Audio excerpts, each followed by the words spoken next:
പ്രപഞ്ചത്തിന്റെ അധിപനായ ഈശ്വരന് രൂപഭാവം നൽകി പ്രതിഷ്ഠിച്ചിരിക്കുന്ന സ്ഥലമാണ് ക്ഷേത്രം. ഭാരതീയ സങ്കല്പമനുസരിച്ച് ക്ഷേത്രം ശരീരത്തെ പ്രതിനിധാനം ചെയ്യുന്നു.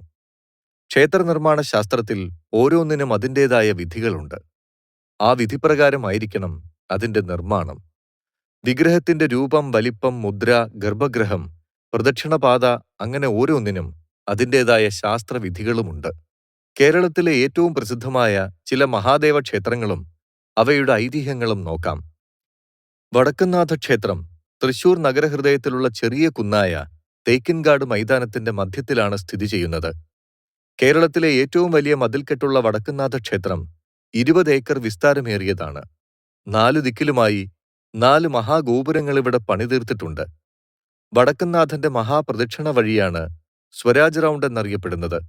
അതിനാൽ തൃശൂർ നഗരത്തിൽ വരുന്ന ആർക്കും വടക്കുംനാഥ ക്ഷേത്രത്തിന് മുന്നിലൂടെ അല്ലാതെ കടന്നു പോകാൻ കഴിയില്ല.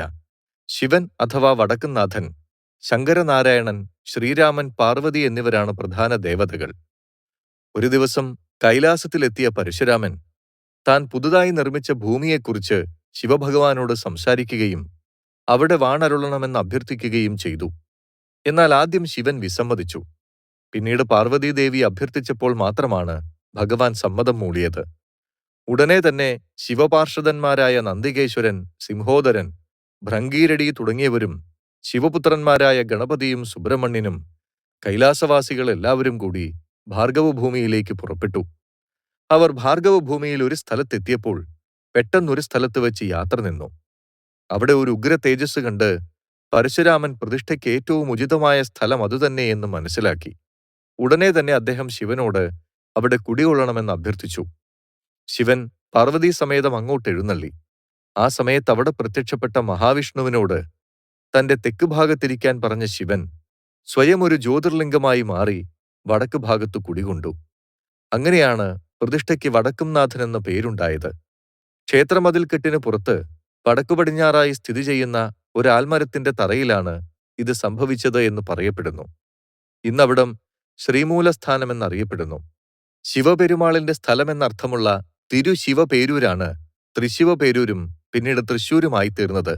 വടക്കേ അറ്റത്തുള്ള ശിവന്റെ പേരിൽ അറിയപ്പെട്ട ക്ഷേത്രം പിന്നീട് വടക്കുംനാഥ ക്ഷേത്രമായതായും കരുതുന്നു. കേരളം ശൈവാധിപത്യത്തിലായിരുന്നതിനാൽ വടക്കേ അറ്റത്ത് പ്രതിഷ്ഠിച്ച ശിവനാണ് നാഥനെന്ന് പിന്നീട് സങ്കല്പമുണ്ടായി. കോട്ടയം ജില്ലയിലെ വൈക്കം മഹാദേവ ക്ഷേത്രം കിഴക്കോട്ട് ദർശനമായിട്ടാണ് സ്ഥിതി ചെയ്യുന്നത്. ശ്രീപരമേശ്വരൻ പാർവതിയോടൊപ്പം ഈ ക്ഷേത്രത്തിൽ പ്രതിഷ്ഠിക്കപ്പെട്ടിരിക്കുന്നു. ഇവിടുത്തെ മഹാദേവന് അന്നദാനപ്രഭു എന്നൊരു പേരുമുണ്ട്.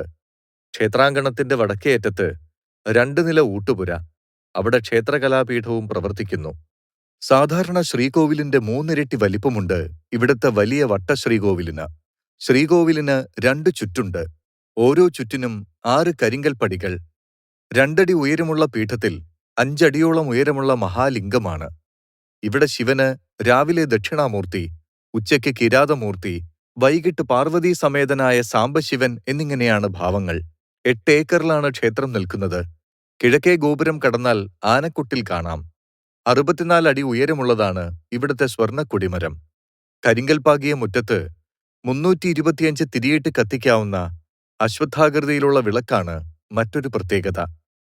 ബ്രഹ്മാവിന് 5 ശിരസുകളായിരുന്നത്രേ ഉണ്ടായിരുന്നത്. ഒരിക്കൽ ശിവലിംഗത്തിന്റെ അറ്റം കണ്ടെത്തിയതായി അസത്യം പറഞ്ഞ കുറ്റത്തിന് ശിവൻ ബ്രഹ്മാവിന്റെ 5 തലകളിലൊന്ന് വെട്ടിമാറ്റി. ഇതേ തുടർന്ന് ഭഗവാനെ ബ്രഹ്മഹത്യാപാപം ബാധിച്ചു. ഇത് പരിഹരിക്കുന്നതിനായി അദ്ദേഹം താൻ ഛേദിച്ച ബ്രഹ്മാവിന്റെ തലയോട്ടിയും കയ്യിലേന്തിക്കൊണ്ട് പാർവതിക്കൊപ്പം ഭിക്ഷ യാചിച്ചു. ബ്രഹ്മാവിന്റെ തലയോട്ടിയിലാണ് അദ്ദേഹം ഭിക്ഷ സ്വീകരിച്ചത്. ഭിക്ഷാസാധനങ്ങൾ കൊണ്ട് തലയോട്ടി നിറഞ്ഞാൽ അപ്പോൾ തന്നെ അദ്ദേഹം ഭിക്ഷ കിട്ടിയതെല്ലാം ഭസ്മമാക്കി കളയുമായിരുന്നു. അങ്ങനെ 12 വർഷം കഴിഞ്ഞു. ഭഗവാൻ ദേവിയോടൊപ്പം ഇന്ന് വൈക്കം ക്ഷേത്രമിരിക്കുന്ന സ്ഥലത്തെത്തി. അപ്പോഴും ഭിക്ഷാസാധനങ്ങൾ കൊണ്ട് തലയോട്ടി നിറഞ്ഞിരിക്കുകയായിരുന്നു. എന്നാൽ പതിവിന് വിപരീതമായി ഭഗവാൻ തലയോട്ടി താഴെ വയ്ക്കാമെന്ന് പറഞ്ഞു. അങ്ങനെ വയ്ക്കാം എന്ന പ്രയോഗമാണ് പിന്നീട് വൈക്കമായതെന്ന് പറയപ്പെടുന്നു. ഒരിക്കൽ ഖരൻ എന്ന അസുരൻ മുത്തച്ഛനായ മാല്യവാനിൽ നിന്ന് ശൈവവിദ്യ ഗ്രഹിച്ച് ചിദംബരത്തു പോയി. ശിവനെ പ്രീതിപ്പെടുത്താനായി തപസ് ആരംഭിച്ചു. ഭഗവാൻ അവന് 3 ശിവലിംഗങ്ങൾ സമ്മാനിച്ചു. തുടർന്ന് 2 കൈയിലും ഓരോ ശിവലിംഗമെടുത്തു. മൂന്നാമത്തേത് കടിച്ചുപിടിച്ചു. ആകാശമാർഗേണ യാത്ര ആരംഭിച്ച ഖരൻ ശിവലിംഗങ്ങളുടെ ഭാരം കാരണം അല്പനേരം വിശ്രമിക്കാനായി വൈക്കത്തെത്തി. തന്റെ വലത് കൈയിലെ ശിവലിംഗം അവിടെ ഇറക്കിവെച്ച് വിശ്രമിച്ചു. തിരികെ പോരാൻ നേരം നിലത്ത് വെച്ച് ശിവലിംഗം എടുക്കാൻ നോക്കിയപ്പോൾ അതെടുക്കാൻ സാധിക്കാതെ വന്നു. തുടർന്ന് താൻ താമസിക്കാൻ ആഗ്രഹിക്കുന്ന സ്ഥലമാണതെന്ന് ശിവഭഗവാന്റെ അശരീരി മുഴങ്ങി. ഖരൻ ശിവലിംഗം അവിടെ തപസ്സിരുന്ന വ്യാഘ്രപാദൻ എന്ന മഹർഷിയെ ഏൽപ്പിച്ചു. തന്റെ ഇടത് കൈയിലെ ശിവലിംഗം ഏറ്റുമാനൂരും വായകൊണ്ട് കടിച്ചുപിടിച്ച ശിവലിംഗം കടുത്തുരുത്തി തളിയിലും പ്രതിഷ്ഠിച്ച് ഖരൻ മുക്തിയടഞ്ഞു. ഇന്നും 3 ക്ഷേത്രങ്ങളിലും ഉച്ചപൂജയ്ക്ക് മുൻപ് ദർശനം നടത്തുന്നത് പുണ്യകരമായി വിശ്വസിച്ചു വരുന്നു. വ്യാഘ്രപാദൻ ശിവലിംഗം പൂജിച്ച് ദിവസങ്ങൾ കഴിച്ചുകൂട്ടി. ഒടുവിലൊരു വൃശ്ചിക മാസത്തിൽ കറുത്ത പക്ഷത്തിലെ അഷ്ടമി ദിനത്തിൽ 7:30 വെളുപ്പിന് ശിവൻ പാർവതീ സമേതനായി അദ്ദേഹത്തിന് ദർശനം നൽകി. ഈ ദിവസമാണ് വൈക്കത്തഷ്ടമിയായി ആചരിച്ചു വരുന്നത്.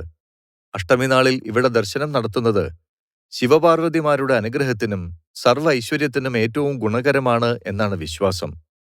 ഈ ശിവലിംഗത്തിന്റെ മാഹാത്മ്യം കേട്ടറിഞ്ഞ് പരശുരാമൻ വൈക്കത്തെത്തിയത്രേ. ശിവലിംഗം കണ്ടപാടെ അദ്ദേഹം അതിനു മുന്നിൽ സാഷ്ടാംഗം നമസ്കരിച്ചു. തുടർന്ന് ദേവശില്പിയായ വിശ്വകർമാവിനെ വിളിച്ചുവരുത്തി അദ്ദേഹത്തെക്കൊണ്ടൊരു മഹാക്ഷേത്രം പണികഴിപ്പിച്ചു.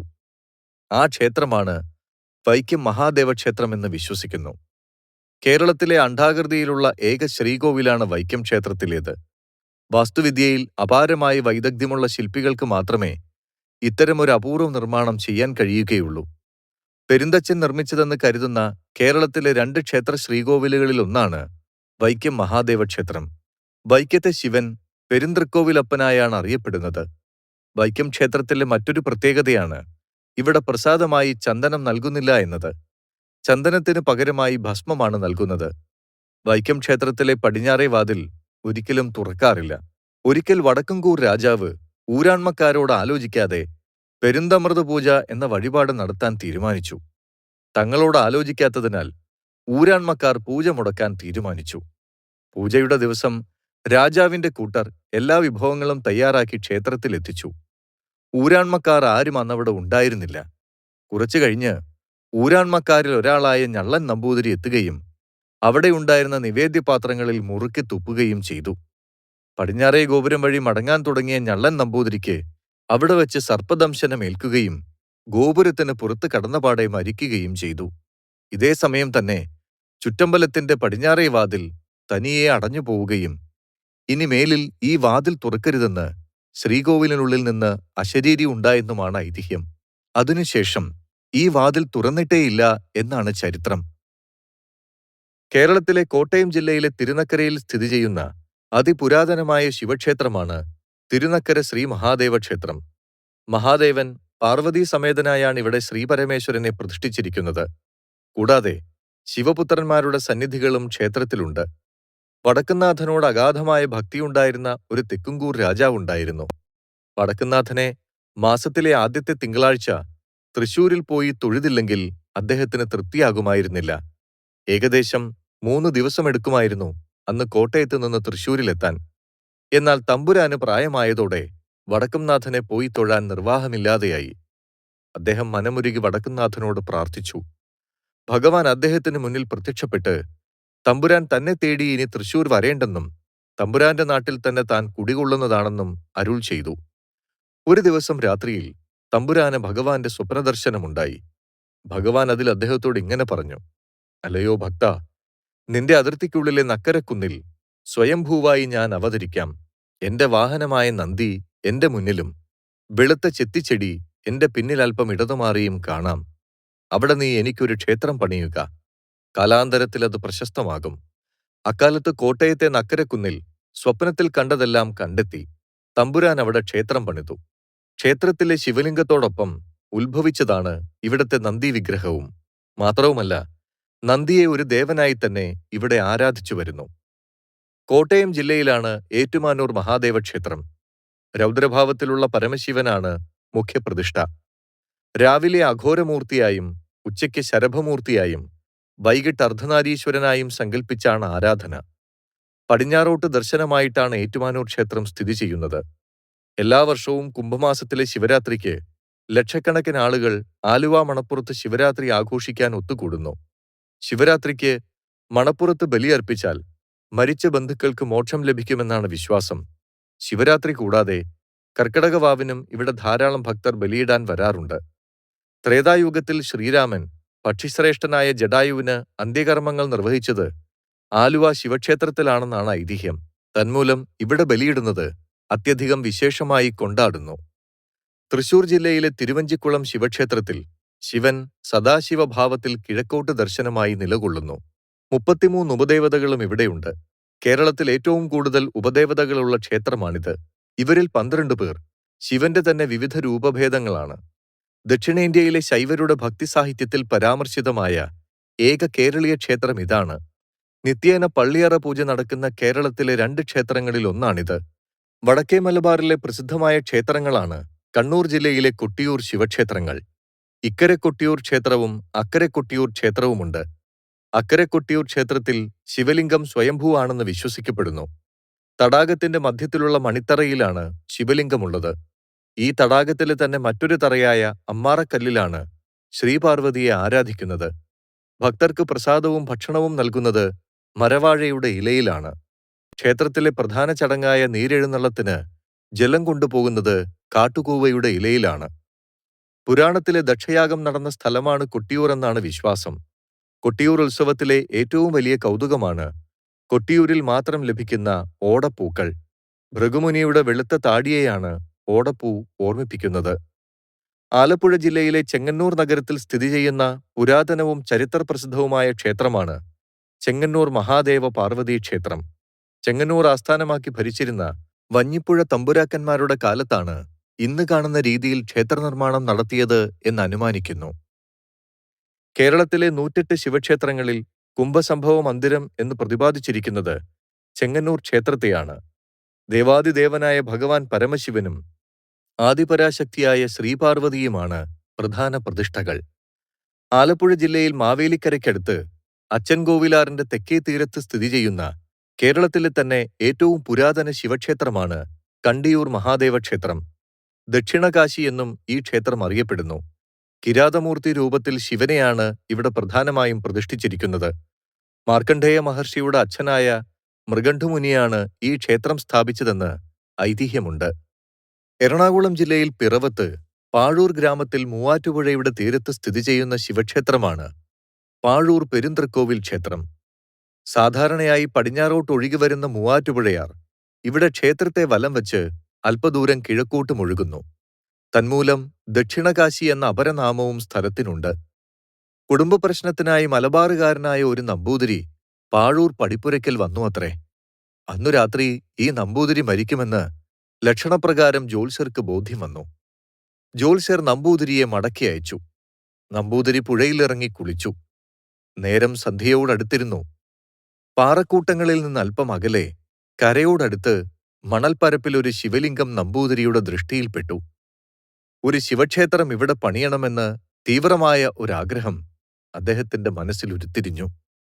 തച്ചുശാസ്ത്രം അറിയാമായിരുന്നതുകൊണ്ട് അമ്പലത്തിന്റെ മാതൃക അദ്ദേഹം സ്വയം വരച്ചുണ്ടാക്കി. പിറ്റേന്ന് നമ്പൂതിരിയെ വീണ്ടും കാണാനിടയായതിൽ ജ്യോത്സ്യർ തന്റെ ശാസ്ത്രീയമായ അറിവ് പിഴയ്ക്കാനുള്ള കാരണം തിരക്കി. തന്റെ മനസ്സിൽ ഉരുത്തിരിഞ്ഞ ശിവക്ഷേത്ര നിർമ്മാണ കാര്യം അദ്ദേഹം ജ്യോത്സ്യരെ ധരിപ്പിച്ചു. ജ്യോത്സ്യന്റെ ശാസ്ത്രീയമായ അറിവിനും ഉപരിയായിരുന്നു അത്. ശിവക്ഷേത്രം പണിയാനുള്ള എല്ലാ സഹായ സഹകരണങ്ങളും ചെയ്തുകൊണ്ട് ജ്യോത്സ്യർ നമ്പൂതിരിയെ യാത്രയാക്കി. അങ്ങനെ നിർമ്മിച്ചതാണ് ഈ ക്ഷേത്രം. കേരളത്തിലെ കണ്ണൂർ ജില്ലയിൽ തളിപ്പറമ്പിൽ സ്ഥിതി ചെയ്യുന്ന മഹാശിവക്ഷേത്രമാണ് രാജരാജേശ്വര ക്ഷേത്രം. പരബ്രഹ്മസ്വരൂപിയായ പരമശിവന്റെ പല പേരുകളിലൊന്നായ രാജരാജേശ്വരന്റെ പേരിലാണ് ഈ ക്ഷേത്രം അറിയപ്പെടുന്നത്. തെക്കേ ഇന്ത്യയിലെ ഏതെങ്കിലും ക്ഷേത്രങ്ങളിൽ ഉണ്ടാവുന്ന ദേവപ്രശ്ന പരിഹാരങ്ങൾക്കായി ഇവിടെ വന്ന് ദേവദർശനം നടത്തുകയും കാണിക്ക അർപ്പിച്ച ദേവപ്രശ്നം വയ്ക്കുന്നതും ക്ഷേത്രാചാരമായി കരുതുന്നു. തളിപ്പറമ്പ് രാജരാജേശ്വര ക്ഷേത്രത്തിന്റെ മതിൽക്കെട്ടിന് പുറത്തുള്ള ഉയർന്ന പീഠത്തിലാണ് ഇങ്ങനെ ദേവപ്രശ്നം വയ്ക്കുക പതിവ്. ഏറ്റവും പുരാതനമായ ശക്തിപീഠങ്ങളിൽ ഒന്നാണിത്. സതിയുടെ ശിരസ് വീണത് ഇവിടെയാണ് എന്ന് കരുതപ്പെടുന്നു. ക്ഷേത്രത്തിലെ ശിവലിംഗത്തിന് ആയിരക്കണക്കിന് വർഷങ്ങൾ പഴക്കമുണ്ട്. ഋഷിമാർ ആദിത്യനെ കടഞ്ഞെടുത്തപ്പോൾ കിട്ടിയ ചൂർണം കൂട്ടിക്കുഴച്ച് നിർമ്മിച്ച 3 ശിവലിംഗങ്ങൾ ബ്രഹ്മാവ് കൈവശപ്പെടുത്തിയത്രേ. പാർവതീദേവി ശിവന്റെ സഹായത്താൽ ആ വിഗ്രഹങ്ങൾ വാങ്ങി പൂജിച്ചു വന്നു. ഒരിക്കൽ മാന്ധത മഹർഷി പരമശിവനെ സംപ്രീതനാക്കി. ഭഗവാൻ ശ്മശാനങ്ങളില്ലാത്ത സ്ഥലത്ത് മാത്രമേ തന്നെ പ്രതിഷ്ഠിക്കാവൂ എന്ന് ഉപദേശിച്ച് അതിലൊരു ശിവലിംഗം മാന്ധത മഹർഷിക്ക് സമ്മാനിച്ചു. ശിവലിംഗവുമായി എല്ലാ സ്ഥലങ്ങളിലും അന്വേഷിച്ചു നടന്ന മഹർഷി തളിപ്പറമ്പിൽ വരികയും ഇത് ഏറ്റവും പരിശുദ്ധമായ സ്ഥലമാണെന്ന് മനസ്സിലാക്കി ആ ശിവലിംഗം അവിടെ പ്രതിഷ്ഠിക്കുകയും ചെയ്തു. പിന്നീട് ശിവലിംഗം ഭൂമിക്കടിയിൽ മറഞ്ഞു. മാന്ധതന്റെ മകനായ മുചുകുന്ദൻ പിന്നീട് ശ്രീപരമശിവനെ പ്രാർത്ഥിച്ച് ശിവനിൽ നിന്ന് രണ്ടാമത്തെ ലിംഗം നേടി. അദ്ദേഹവും തളിപ്പറമ്പിൽ ശിവലിംഗ പ്രതിഷ്ഠ നടത്തി ശിവപൂജ ചെയ്തു പോന്നു. ഈ ശിവലിംഗവും കാലക്രമത്തിൽ ഭൂമിക്കടിയിലേക്ക് താണുപോയി. പിന്നീട് ഈ പ്രദേശം ഭരിച്ചിരുന്ന മൂഷക രാജവംശത്തിലെ കോലത്തുനാട് രാജാവായിരുന്ന ശിവഭക്തനായ ശതസോമനാണ് മൂന്നാമത്തെ ശിവലിംഗം ലഭിച്ചത്. അഗസ്ത്യമുനിയുടെ ഉപദേശപ്രകാരം ശിവപൂജകൾ നടത്തി വിഗ്രഹം പ്രതിഷ്ഠിച്ചു. കേരളത്തിലെ മറ്റ് ഹൈന്ദവ ക്ഷേത്രങ്ങളിൽ നിന്നും തികച്ചും വ്യത്യസ്തമാണ് കായംകുളത്തിനടുത്ത് സ്ഥിതി ചെയ്യുന്ന ഓച്ചിറ ശ്രീ പരബ്രഹ്മക്ഷേത്രം. ഇവിടെ ശ്രീകോവിലോ പ്രതിഷ്ഠയോ പൂജയോ ഇല്ല. കിഴക്കേ ഗോപുരകവാടം മുതൽ 22 ഏക്കർ സ്ഥലത്ത് ശൈവ വൈഷ്ണവ സങ്കല്പത്തിലുള്ള 2 ആൽത്തറകളും ചില കാവുകളും അടങ്ങുന്നതാണ് ഇവിടത്തെ ക്ഷേത്രസങ്കല്പം. പണ്ട് അകവൂർ മനയിലെ ഒരു നമ്പൂതിരിയുടെ പരദേവതയായിരുന്നത്രേ പരബ്രഹ്മം. നമ്പൂതിരിയുടെ ദാസനായിരുന്നു അകവൂർ ചാത്തൻ. ഒരിക്കൽ നമ്പൂതിരിയോട് പരബ്രഹ്മം എങ്ങനെയിരിക്കുമെന്ന് ചാത്തൻ ചോദിച്ചതിന് നമ്മുടെ മാടൻ പോത്തിനെ പോലെ ഇരിക്കും എന്ന് നമ്പൂതിരി പരിഹാസമായി മറുപടി പറഞ്ഞു. ചാത്തൻ അത് കേട്ട് 41 ദിവസം ധ്യാനിച്ചതിന്റെ ഫലമായി പരബ്രഹ്മം മാടൻ പോത്തിന്റെ രൂപത്തിൽ പ്രത്യക്ഷപ്പെട്ടു. മാടൻ പോത്തിനെ ചാത്തന് മാത്രമേ കാണാൻ കഴിയുമായിരുന്നുള്ളൂ. ഇത് പരബ്രഹ്മമാണെന്നും അതിനെ തനിക്ക് മാത്രമേ കാണാൻ കഴിയുമായിരുന്നുള്ളൂ എന്നും ചാത്തൻ അറിയില്ലായിരുന്നു. ഒരിക്കൽ ഇന്നത്തെ ഓച്ചിറ ഭാഗത്തുകൂടി നമ്പൂതിരി വരികയായിരുന്നു. പിന്നാലെ ചാത്തനും, പിറകെ മാടൻ പോത്തും. അന്നവിടെ നിറയെ വയലായിരുന്നു. അവിടേക്കുള്ള പ്രവേശനം ഒരു ചെറിയ വാതിലിൽ കൂടിയായിരുന്നു. നമ്പൂതിരിയും ചാത്തനും കൂടി വാതിൽ കടന്നു. ചാത്തൻ തിരിഞ്ഞു നോക്കിയപ്പോൾ മാടൻ പോത്തിന് വലിയ കൊമ്പ് കാരണം വാതിൽ കടന്നു വരാൻ പ്രയാസമാണെന്ന് മനസ്സിലായി. ചാത്തൻ പോത്തിനോട് തല തിരിച്ചു കയറാൻ പറഞ്ഞു. ഇത് കേട്ട നമ്പൂതിരി ചാത്തനോട് ആരോടാണ് സംസാരിക്കുന്നതെന്ന് അന്വേഷിച്ചതിന്റെ ഫലമായി നമ്മുടെ മാടൻ പോത്തിനോടെന്നായിരുന്നു ചാത്തന്റെ മറുപടി. നമ്പൂതിരി ചാത്തനെ തൊട്ടുകൊണ്ട് നോക്കിയപ്പോൾ മാടൻ പോത്തിനെ കണ്ടു. നമ്പൂതിരിയെ കണ്ട മാത്രയിൽ പോത്തിന്റെ രൂപത്തിലുള്ള പരബ്രഹ്മം ഓടി ഒരു ചിറയിലേക്ക് ചാടി. ആ ചിറയാണ് പോത്തിൻ ചിറയായി മാറിയത്. പിന്നീടത് ഓച്ചിറയായി.